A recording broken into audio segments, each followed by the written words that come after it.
Hello students, हमारे बॉसरा top study channel में आपका स्वागत है। आज हमारा टॉपिक है गॉस का नियम। ये क्लास 12th में फिजिक्स में बहुत ही इम्पोर्टेंट टॉपिक है। ये हर साल बोर्ड में आता है। ये गॉस का नियम है।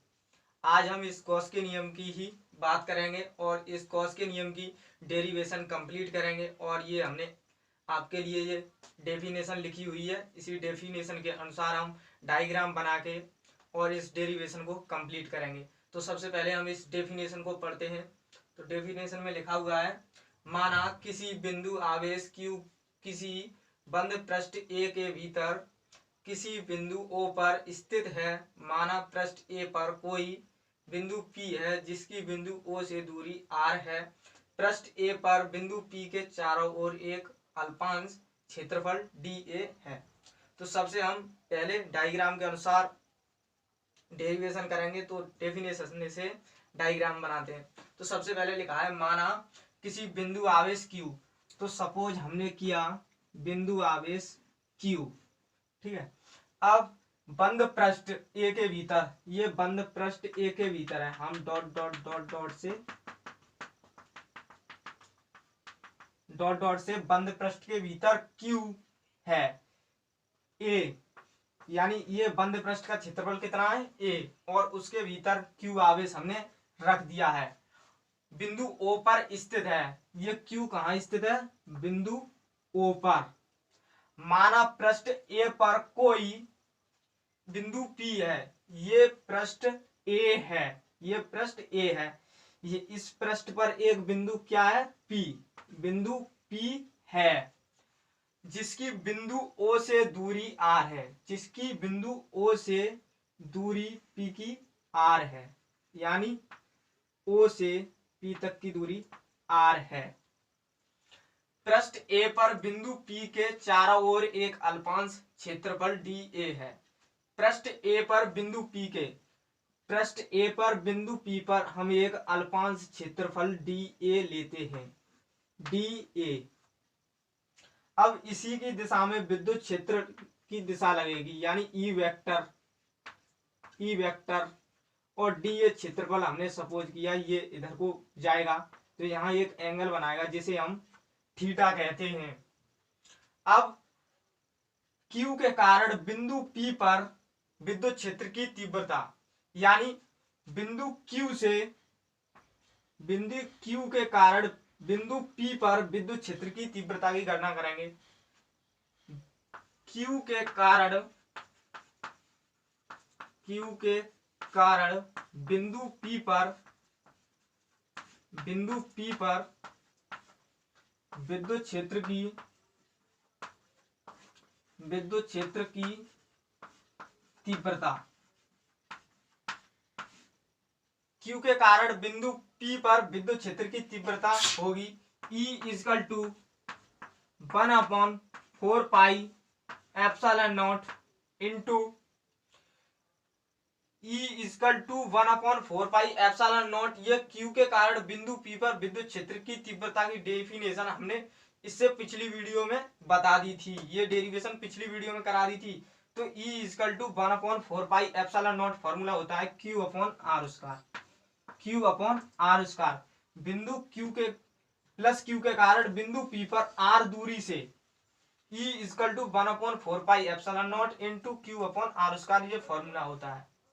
अब हमें डेरिवेशन ये सिद्ध करना है, फाई = Q/एप्सिलॉन नॉट। गाउस का नियम की सूत्र होता है ये हमें इस डेफिनेशन में सिद्ध करके दिखाना है। फाई = Q/एप्सिलॉन नॉट। तो हमें अब ऐसा फॉर्मूला लगाना पड़ेगा जिसमें फाई हो। तो फाई के लिए हम फ्लक्स का यूज करते हैं, विद्युत फ्लक्स।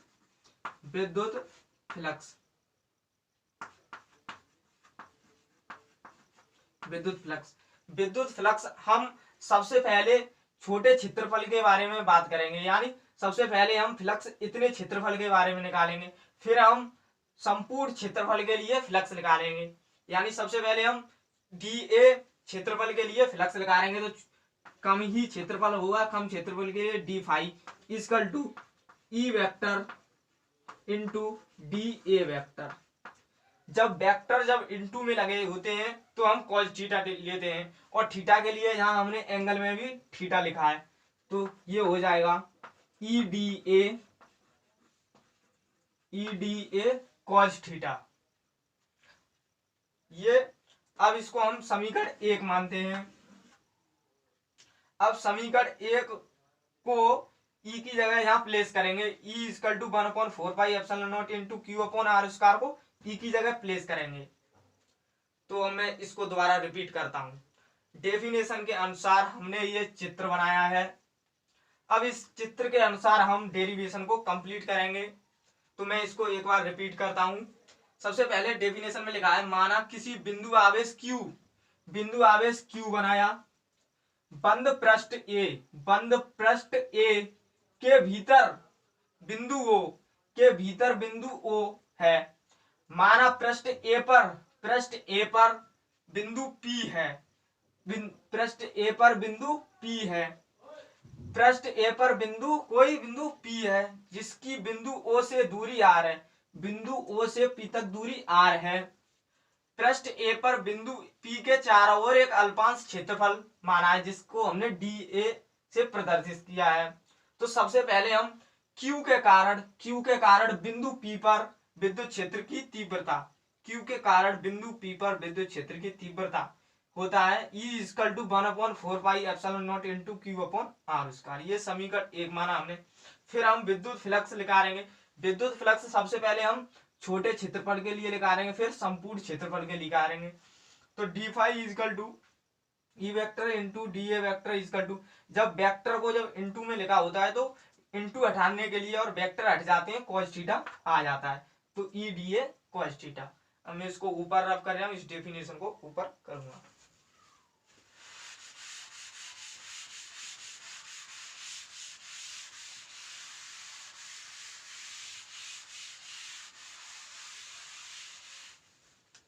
अब E equal to 1/4πε0 into Q upon R square को E की जगह प्लेस करूंगा। तो डी फाई इक्वल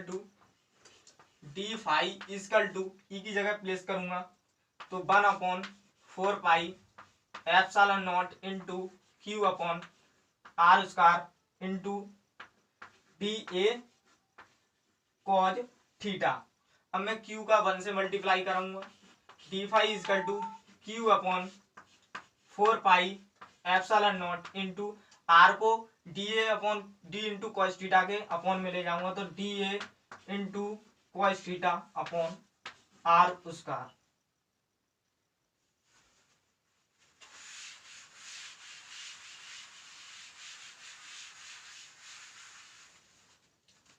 हम जानते हैं कि D A into cos theta upon R square बराबर डी ओमेगा होता है। हम यहाँ लाइन लिख सकते हैं, हम जानते हैं कि D A into cos theta upon R square बराबर डी ओमेगा होता है। तो हम D A into cos theta upon R square की जगह डी ओमेगा प्लेस करेंगे। तो क्या आएगा, D phi equal to Q upon 4πε0 into D omega. सबसे पहले हमने इसमें छोटे फ्लक्स निकाला था, यानी कम क्षेत्रफल के लिए। अब हम संपूर्ण क्षेत्रफल के लिए फ्लक्स ज्ञात करना चाहते हैं, तो हम दोनों पक्षों का समाकलन करेंगे। दोनों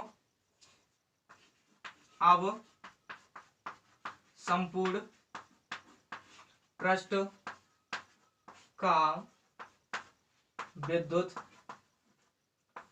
फ्लक्स। सबसे पहले हमने, दोबारा रिपीट कर रहा हूं, सबसे पहले हमने छोटे अल्पांश क्षेत्रफल का विद्युत फ्लक्स निकाला था, जो डी फाई से प्रदर्शित किया था हमने फ्लक्स को। अब हम क्षेत्रफल ए के कारण जो फ्लक्स गुजर रहा है, हम उसको अब क्षेत्रफल निकालेंगे। यानी सबसे पहले हमने छोटे का निकाला था, अब हम संपूर्ण का निकालेंगे। तो संपूर्ण का निकालने के लिए हमें समाकलन करना पड़ता है। समाकलन करेंगे, इसको हम समीकरण 1 मानते हैं। ठीक है,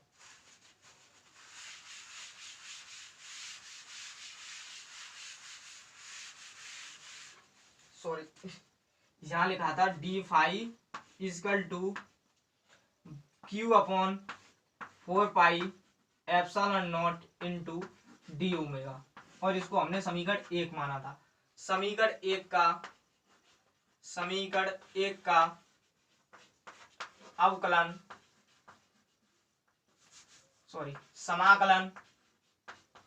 समाकलन करने पर, जब हम किसी का समाकलन कर देते हैं तो छोटी वस्तु का, यानी इसमें सबसे पहले हमने छोटे क्षेत्रफल का निकाला था और समाकलन कर देंगे तो पूरे का निकल आएगा।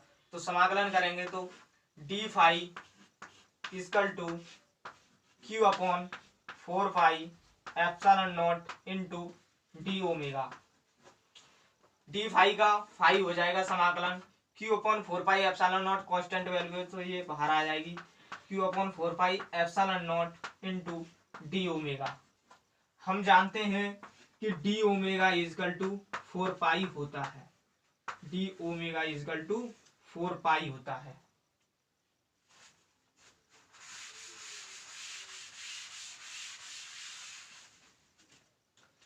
तो final phi is equal to Q upon 4 pi epsilon naught into 4 pi. यहां से समाकलन डी ओमेगा बराबर 4 पाई होता है, तो 4 पाई से 4 पाई कैंसिल हो जाएगा, तो phi is equal to Q upon epsilon naught. यही कूलाम का नियम है,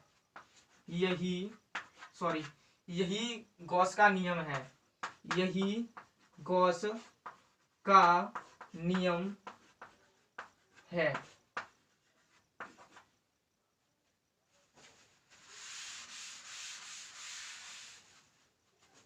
ये यहाँ phi is equal to Q upon 4 pi epsilon naught into 4 pi से 4 पाई कैंसिल हो जाएगा और फाई इजकल टू आ जाएगा क्यू अपॉन एप्सिलॉन नॉट, यानी phi is equal to Q upon epsilon naught. यही गॉस का नियम है, यही गॉस का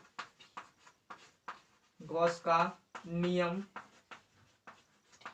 है।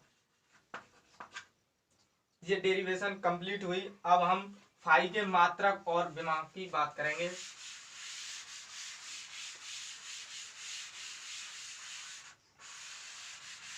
सबसे पहले हम फाई का मात्रक फाइंड करेंगे। फाई का मात्रक ज्ञात करने के लिए हमें क्यू का मात्रक और एप्सिलॉन नॉट का मात्रक पता होना चाहिए। क्यू का मात्रक कूलाम होता है और एप्सिलॉन नॉट का मात्रक होता है कूलाम स्क्वायर प्रति newton metre square. Coulomb square प्रति newton metre square, coulomb upon coulomb square, ये डिवाइड में तो ऊपर पहुंच जाएंगे, न्यूटन मीटर स्क्वायर, कूलाम से कूलाम कैंसिल हो जाएगा, तो न्यूटन मीटर स्क्वायर प्रति कूलाम। फाई का मात्रक न्यूटन मीटर स्क्वायर प्रति कूलाम होता है। अब हम फाई की विमा फाइंड करेंगे। फाई की विमा, अब फाई की विमा फाइंड करने के लिए हमें न्यूटन की और एम की और सी की विमा पता होना चाहिए। तो एन की विमा होती है MLT माइनस 2, सी की होती है AT, और मीटर तो एक दूरी है तो इसकी होती है L। अब हम इनको ही प्लेस करेंगे। एन की जगह MLT माइनस 2, मीटर की L होती है, स्क्वायर चढ़ रहा है तो L स्क्वायर अपॉन में कूलाम की AT M L और 2L L 3 T माइनस 2 और T माइनस ऊपर जाएगी तो माइनस 2 माइनस की 3 माइनस A माइनस की हो जाएगी A माइनस। ये फाई की विमा है ML3 T minus 3 A minus 1। ये डेरिवेशन कंप्लीट हुई।